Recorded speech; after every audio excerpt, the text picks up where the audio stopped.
Hey, what's up, everybody? Welcome to my channel. My name is Paul, the Canadian Snowman, here with another country on geography. Now we're on to St. Vincent and the Grenadines. Woo! Know nothing about this country, but we'll soon find out a whole lot. So let's check it out. Before we do, please hit that like and subscribe button below. That helps me out a lot. I'd really appreciate it. And yeah, let's jump right into it. Dun, dun, dun. Eventually, come on, there you go. Bam. Now, I'm gonna admit, before visiting, I knew little to nothing about St. Vincent and the Grenadines. So naturally, when I visited, you guys got me drunk on what is essentially illegal rum so strong it could light up a barbecue. You also made me eat whale blubber and took a picture of me in a pirate hat. You Vinci subscribers, I like you. I like you guys. I was going to say. Geography now! Hey everybody, I'm your host Barbs. We have reached the last and final brother of the Caribbean triplets, the Saint countries. We've done Saint Kitts, we've done Saint Lucia, and now the end is here, Saint Vincent and the Grenadines. And huge thanks to the Saint Vincent and Grenadine Tourism Authority and Geography Gordon for hooking up an entire experience showing me as much as you could in 2 days. This is a country that definitely has interesting people and backstory. If there was a pan-Caribbean party going on, Jamaica would obviously be the DJ, Barbados would be passing out the drinks, little quiet Dominica would be reading a book in the corner. But the real fun wouldn't start until crazy Uncle Vinny pops in. He's got the best hookups and everybody wants to talk to him and his crew. Welcome to the cool uncle of the Caribbean. The original name of the country was Hairun, which means Land of the Blessed. See, in the Caribbean, you're either in the Single Main Island Club, the Double Island Club, and then you get to St. Vincent and it's like, oh, you've got a crew. Maybe 2 islands and a few small rocks off your coast. That's cute. Well, say hello to my 32 sidekicks. Not Savannah! oh, jeez, Vincent, that is the creepiest visual effect you've ever made on Geography Now. Why would you make that?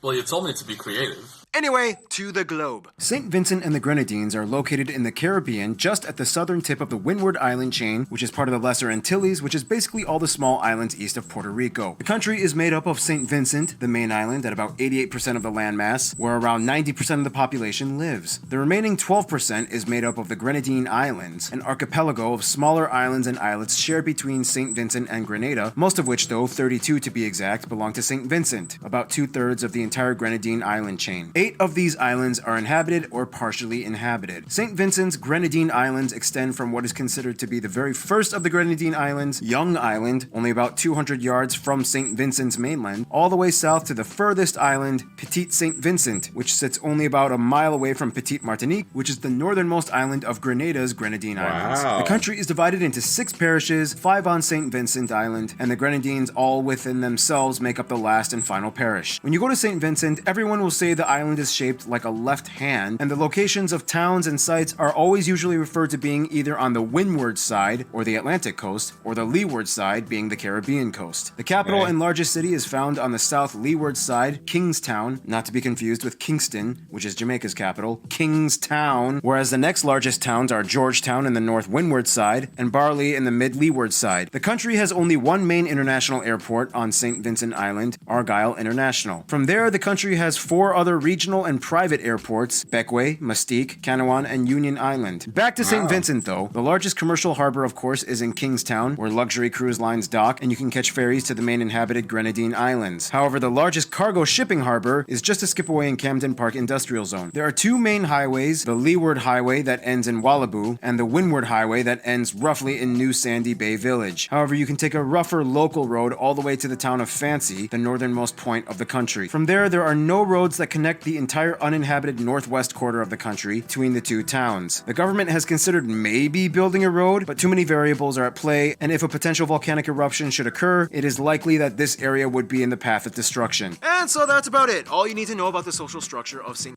Yeah, I was waiting for them to bring up, do they have a road all around there? But even before this, I was trying to look down at the map. I see a road, because we've done so many islands now that, a lot of them have roads around or they have to cut through, and apparently there's no cutting through at all. It's just one almost full circle road. But that kind of stinks if you're like at this X here. like this is where your job was, but you lived over on this X and you had to drive all the way around. Yeah, that would be that would suck. I don't know. I don't know. This area would be in the path of destruction. And so that's about it. All you need to know about the social structure of St. Vincent and the Grenadines. Wait, you lied. I'm looking at the satellite view and it looks like there's another airport on St. Vincent Island. You forgot about it. Yes, there is, but that one is not functional. That is the former E.T. Joshua International Airport that used to service the country. It was closed down because it was not large enough to accommodate the high demand for visitors and long-haul commercial 737 airlines. Prior to that, getting into St. Vincent was much more limited. It was like, Oh yeah, we're typical lame tourists from the USA and Canada and we want to go to St. Vincent. Oh, but alas, there are no direct flights to their small airport. We have to stop in like Barbados or St. Lucia for the first layover. Holy cow, these countries are amazing. It totally has my attention. Come on now, I'm Canadian. I do not talk like that. Ah. Does anyone else, like when you watch videos and people from your own country pop up and they use an accent and you're like, I don't sound like that? No, it's funny, man. So basically, yeah, it doesn't get used at airport. Holy cow, these countries are amazing. It totally has my attention. Let's divert most of our time and money in these places since we are already here. Okay, that is it. I'm literally going to demolish an entire town, build an international airport using half of my nation's GDP. Worth it! and now they can take in the demand for trips up to 1.5 million passengers a year, 4 times more than E.T. Joshua. If you Well, it makes sense because, usually the more flights, the more money it costs. And if you're planning a trip and you realize that you can't go straight there, then people are probably most likely to be, I guess we'll just, since instead of doing a layover here, we'll just, visit this island, So, I mean, it probably just makes sense, to destroy a whole town for an airport. Yeah.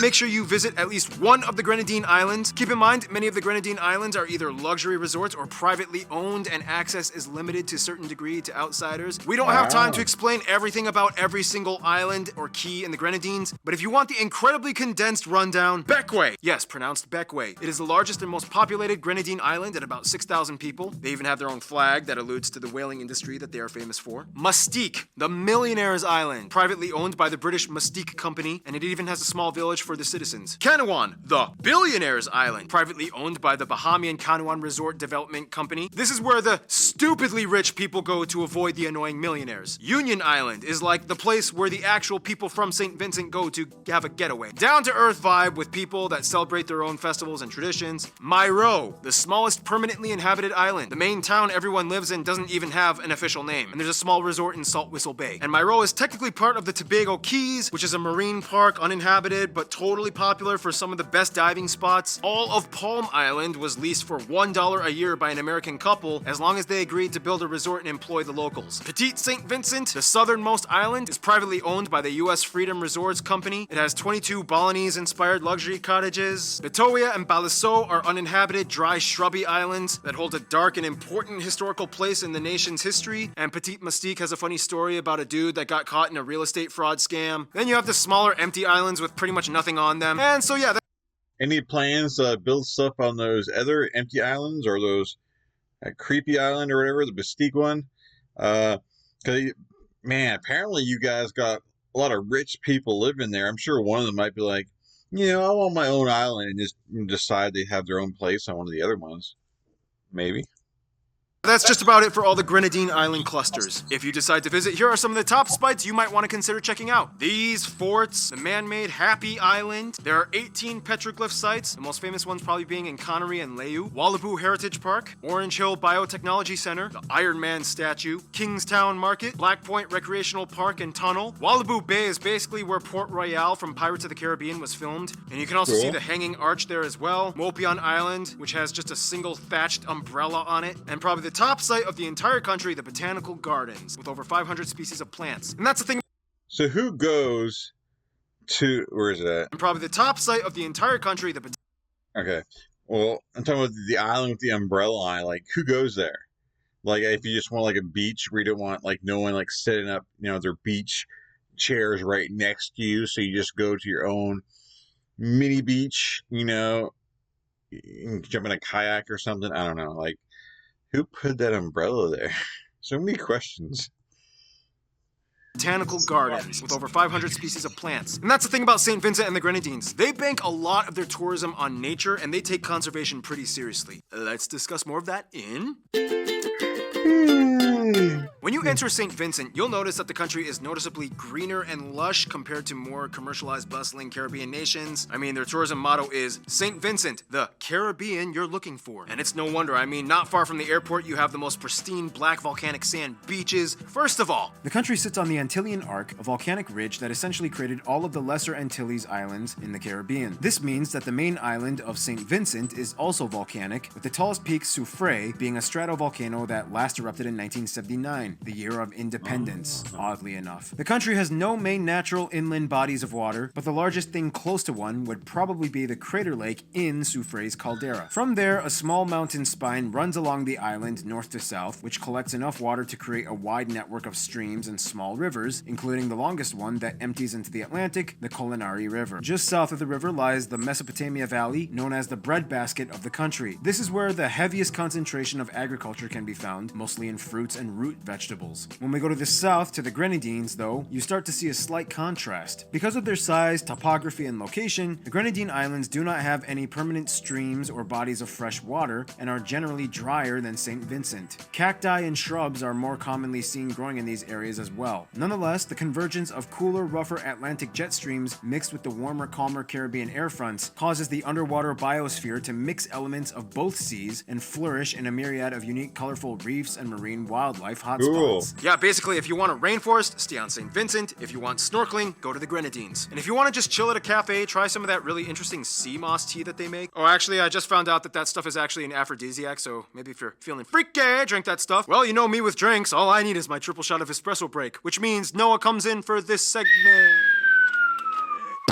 Oh, and there he is. Get a little bit of one of these, You're not black, you don't have to worry about getting your hairlines all straight. Now, Vincentians have always been an industrious people, but essentially it comes down to three industries that drive the country's economy: seasonal agriculture, tourism, and construction services. Agriculture makes up about 7% of the GDP, and today St. Vincent in the Grenadines is the leading producer of arrowroot and arrowroot flour on Earth. Funny enough, as it has been decriminalized, St. Vincent is also known widely throughout the cannabis world for having some of the highest grade marijuana in the world, known as Vinci weed or Vinci ganja. What? Why'd you cut to me? Am I supposed to say something? Huh? Speaking of which, one problem many of the Grenadine Islands face is the demand for fresh water supply. Other than the luxury islands like Mustique and Kenouan, whom have desalination plants for a consistent water source, most island communities in the Grenadines rely entirely within rainwater collection for fresh water, and solar heaters installed on their roofs for hot water. Once the reservoir runs out, there's only two options. Well, I'm done. The wells are all dry, it's not raining much, I'm all out of fresh water. Sorry to hear that, buddy. What do I do? Well, you could celebrate the Maroon Festival, or the bigger islands can either sell you water bottles or they can ferry a water truck over to restock your supply for a fee. So, to sustain our country's outskirt areas, you make the residents pay for their own supplies when they need it? Yeah, pretty much. It's not an uncommon practice. We should hang out sometime. Anyway, a long time ago, whaling was a more prevalent I mean, yeah, I can definitely see like charging the billionaires, it's like, hey, get your own water, but the regular folk, man, you need to, you look out for them. Uncommon practice. We should hang out sometime. Anyway, a long time ago, whaling was a more prevalent industry, especially on Bequia Island. And today, they still practice hunting whales in a manner regulated by the International Whaling Commission. Now we really need to hang out sometime. This is partially how the town of Barley became famous for their blackfish dish. Yeah, whales, they can be found here. And here's our animal correspondent, Caleb, Gary Harlow, whatever he's calling himself these days. Off the coasts, clear waters give life to reefs teeming with moray eels, angelfish, barracuda, sea turtles. There's even a really cool turtle. Yes, I know, like the Australian guy. I know you guys told me this in the comments on the previous one. Yes, I did know. I just remember it. Steve Irwin, right? I didn't remember who his name was. That's why I was laughing. I'm like, of his impression. It's funny. Miss that dude.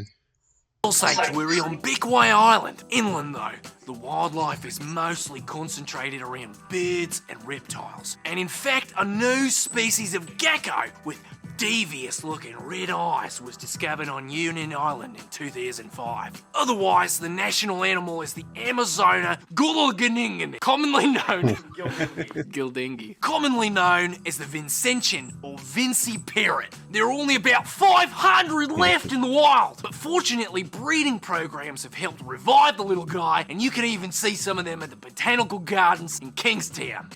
Thank you, Gary. So as we come to a close this segment, you know what the deal is. It's time to discuss food. In St. Vincent, the breadfruit is probably the most important source of nourishment. There's even a common saying in St. Vincent, don't cut down my breadfruit tree, meaning something like, don't rip me off, man. There's also black cake and bujol, and the national dish being roasted breadfruit and fried jackfish. On top of that, they have the strongest rum in the Caribbean, Sunset/Steel Bottom rum at about 84.5%. Nice. It's not even allowed to be brought on planes. They literally even have signs that say it at the airport at check-in. So naturally, you guys made me drink it when I visited. The strongest in the Caribbean. I'm gonna start you with a little bit first. Oh, that's nothing. I could do that.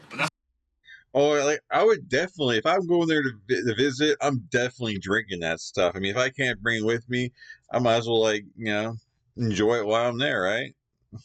Okay, all right. I have Coke just in case. No, I don't need that.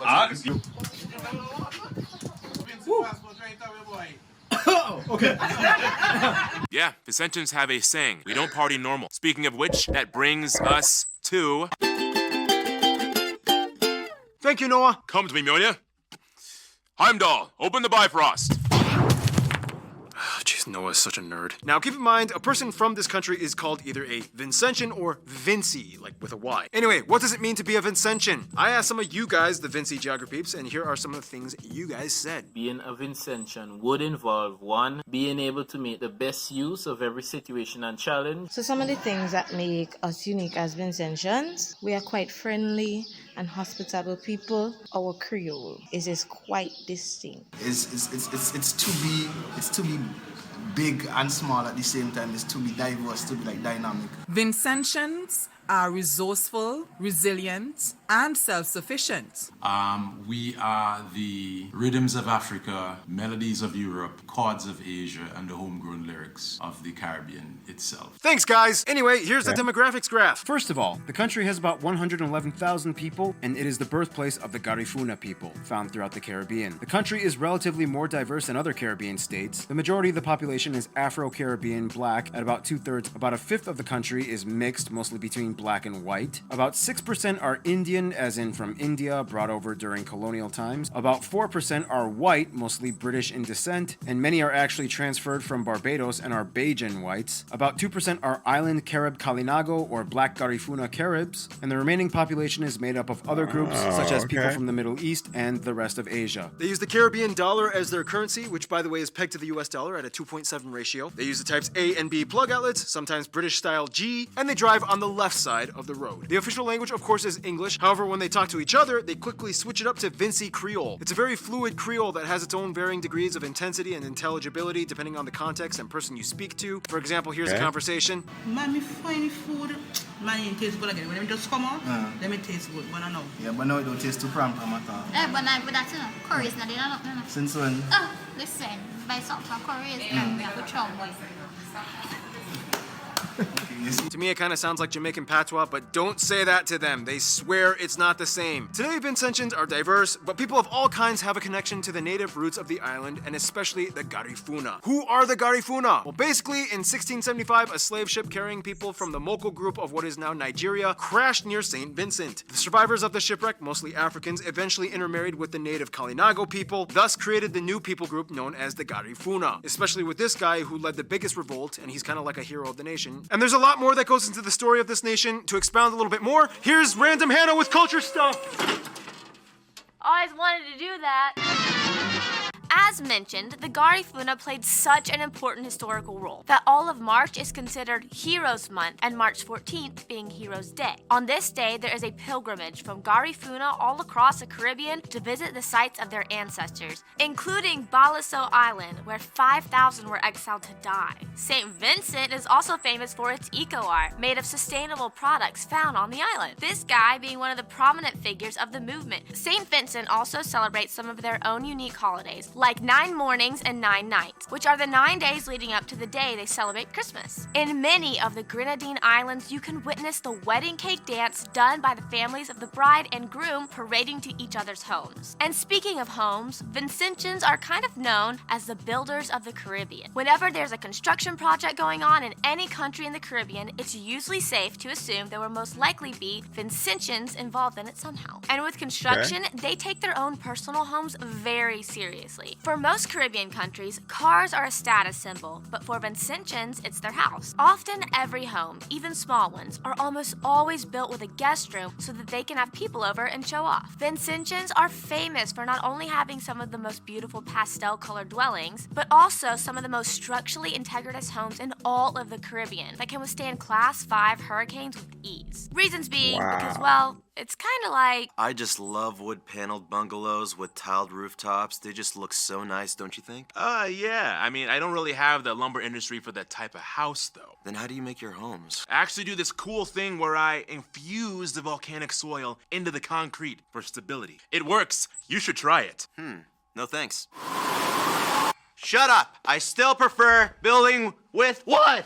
The majority of Vincentians are Christian at around 82%. The 3 denominations most people claim to be a part of are Anglican, Methodist, and Roman Catholic. In fact, you can even see a street block in Kingstown with churches of all 3 denominations facing each other. And finally, out of all the Caribbean countries, it's often claimed that St. Vincent and the Grenadines has one of, if not the most seafaring culture out of all the islands. Due to the geographic layout of 32 islands and keys positioned close to each other, the Vincentians have had centuries of water transport, starting with Kalinago canoes that date back over 1,000 years, and the techniques still are used today. And some of the most world-renowned scaled model boats are handmade at the famous Sargent Brothers shop. Otherwise, St. Vincent and the Grenadines has a wonderful, vibrant music scene. And with that, I bring you Florida man, Keith.